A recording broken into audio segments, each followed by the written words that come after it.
Hello everyone. இன்னைக்கு நம்ம பார்க்க போற topic internal resistance of cell by using voltmeter.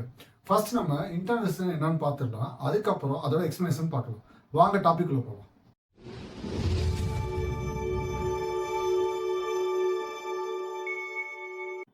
Student diagram explanation பார்க்கறதுக்கு முன்னாடி internal resistance சொல்றது என்னன்னு தெரிஞ்சுக்கணும். நீங்களும் உங்க ஃப்ரெண்டோ ஓட்டிக்கு போறீங்க. உங்க ஃப்ரெண்டால குளிரை நல்லா தாங்க முடியுது, உங்களால குளிரை தாங்கவே முடியலையா? ரெண்டு பேருக்கு என்ன வித்தியாசம்னு பாத்தீங்கன்னா, நேச்சுரலா உங்க பாடி வந்து பாத்தீங்கன்னா குளிரை தாங்குற அளவு கேப்பபிள் இல்லை. ஆனா உங்க ஃப்ரெண்டுக்கு நேச்சுரலாவே இன்டர்னல் கேப்பபிள் ரொம்ப அதிகமா இருந்தா குளிரை தாங்க முடியுதா? அதே கான்செப்ட் தான் நம்ம பேட்டரியில செல்ல யூஸ் பண்றோம். இன்டர்னல் ரெசிஸ்டன்ஸ் சொல்லலாம். ரெசிஸ்டன்ட் என்னது? சார்ஜ் வந்து ஃப்ளோ ஆகிறத தடுக்கிறதா ரெசிஸ்டன்ஸ் சொல்லுவோமா? அப்ப இன்டர்னல் ரெசிஸ்டன்ட்னா ஒரு பேட்டரிக்குள்ளேயும் செல்லுக்குள்ளேயும் சார்ஜ் ஃப்ளோ ஆகுறத தடுக்கிறதுக்கு பேர் தான் இன்டர்னல் ரெசிஸ்டன்ஸ் சொல்லுவாங்க. இந்த ப்ராப்பர்ட்டியை வந்து நீங்க அதிகமா யூஸ் பண்ண உங்க பேட்டரி வந்து ஹீட் ஆகாம சேவ் பண்ணிக்கலாம்.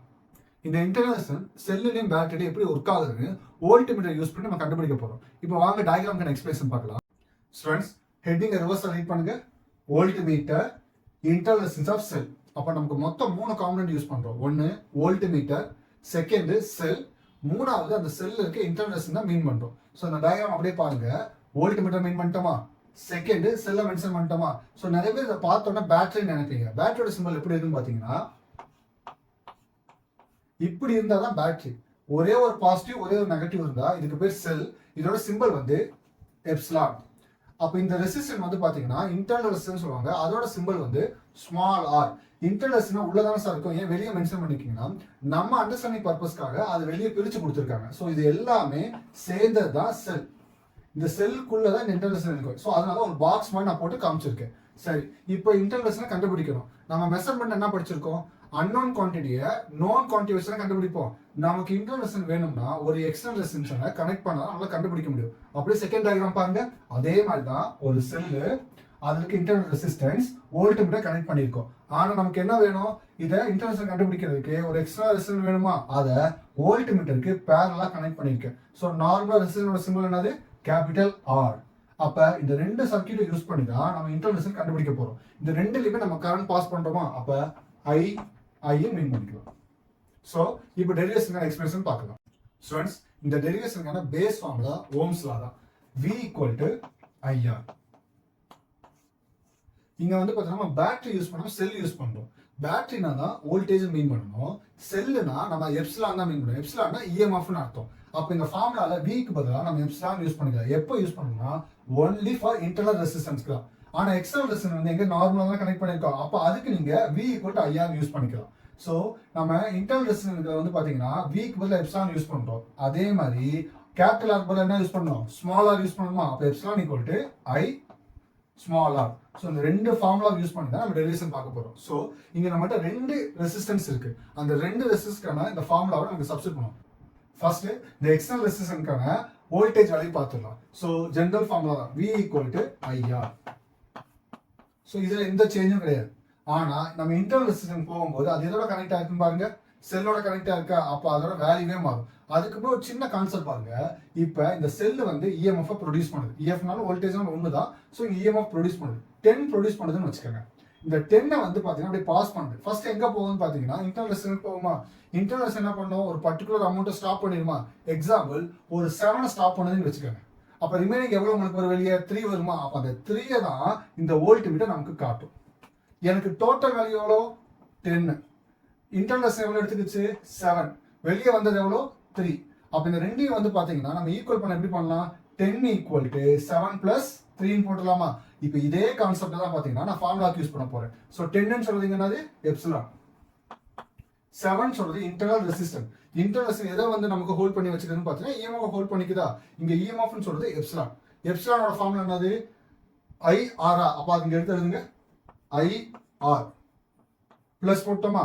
ரிமைனிங் 3 இருக்கு. 3 எங்க வருதுன்னா வோல்ட்மீட்டருக்கு வருதா? வோல்ட்மீட்டருக்கு என்னது? V போடலாமா? V. சோ இது ஈக்குவேஷன் 2. இப்ப இந்த ஈக்குவேஷன் 2 வந்து பாத்தீங்கன்னா ஈக்குவேஷன் 1க்கு தகுந்த மாதிரி நான் மாத்திக்கிறேன். ரெண்டு சைடும் பாத்தீங்கன்னா IR வர மாதிரி நான் மாத்துறேன். சோ இந்த செகண்ட் ஈக்குவேஷன்ல இந்த V லெஃப்ட் சைடு கொண்டு வாங்க. Epsilon minus V = IR. அப்ப ஈக்குவேஷன் 3 வந்துருச்சுங்களா? சோ இந்த ஈக்குவேஷன் 3 ஈக்குவேஷன் 1ஆல டிவைட் பண்ணுங்க.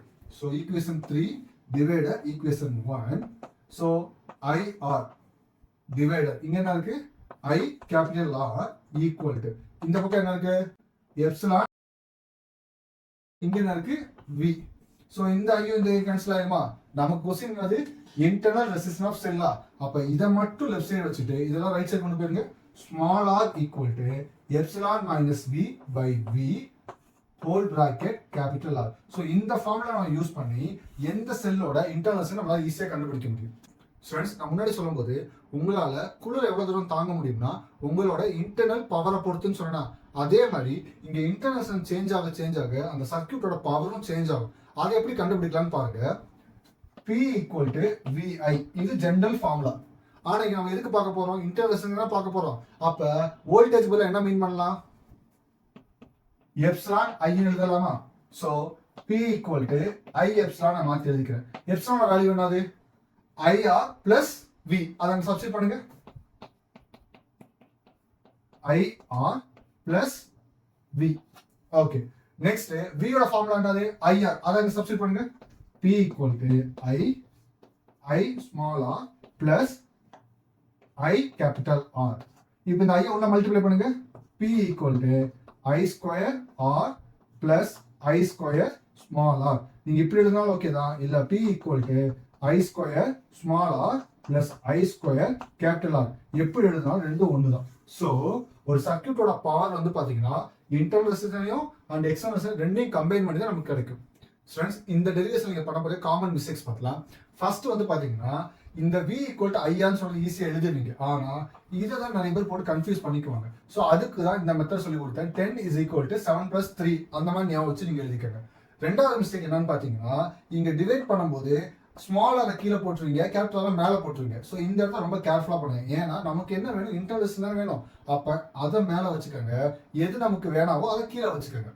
மூணாவது வந்து பாத்தீங்கன்னா நீங்க இது கண்டுபிடிச்சோன்னா அப்படியே ஸ்டாப் பண்ணிடுவீங்க. ஆனா நிறைய டைம் பாத்தீங்கன்னா எக்ஸாம்ல பவரும் கண்டுபிடிக்க சொல்லியிருக்காங்க. அப்ப நீங்க கொஸ்டின்ல கேட்டாலும் கேட்கணும் இந்த பவரோட வேல்யூவை கண்டுபிடிச்சிருங்க. இந்த 3 மிஸ்டேக் மட்டும் நீங்க இல்லாம பண்ணிட்டீங்கன்னா இந்த கொஸ்டின் ஈஸியா ஃபுல் மார்க் எடுத்துடலாம்.